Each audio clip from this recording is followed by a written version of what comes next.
চা খাওয়াটা আমাদের কালচার নয়, ওটা ছিল ব্রিটিশদের পাদা একটা ফাঁদ। বিশ্বাস হচ্ছে না? জানলে আপনার হাত থেকে চায়ের কাপ পড়ে যাবে। ১৯০০ সালের আগে কোনো ভারতীয় বা বাঙালি চা ছুঁয়েও দেখত না।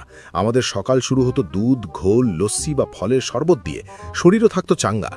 কিন্তু ব্রিটিশরা যখন আসামে হাজার হাজার একর চা বাগান তৈরি করল, তারা পড়ল বিপদে। এত চা কিনবে কে? বিলেতে পাঠিয়েও প্রচুর চা নষ্ট হচ্ছিল। তখন তারা তৈরি করল টি বোর্ড আর শুরু করল ইতিহাসের সেরা ব্রেন ওয়াশ। হাওড়া শিয়ালদহর মতো স্টেশনে তারা বিনামূল্যে ফ্রিতে মাটির ভাড়ে চা খাওয়ানো শুরু করলো। সাথে একটা ডাহা মিথ্যে রটালো, চা খেলে নাকি ম্যালেরিয়া হয় না। মানুষ সেই ফ্রিয়ের চক্করে পড়ে গেল। প্রথম দিকে তেতো লিকা চা কেউ খেতে চাইত না। ব্রিটিশরা দেখল বিপদ, তখন তারা ভারতীয়দের জন্য এক নতুন রেসিপি আনলো, চায়ের সাথে দুধ আর চিনি মেশানো। ওই মিষ্টি আর দুধের স্বাদ পেয়েই বাঙালিরা ধীরে ধীরে ক্যাফেনের জালে জড়িয়ে পড়ল। অফিস কাচারিতে চালু হলো টি ব্রেক, যাতে বাবুরা অভ্যস্ত হয়ে যায়। ব্রিটিশরা তাদের ব্যবসা করে চলে গেছে, কিন্তু আমাদের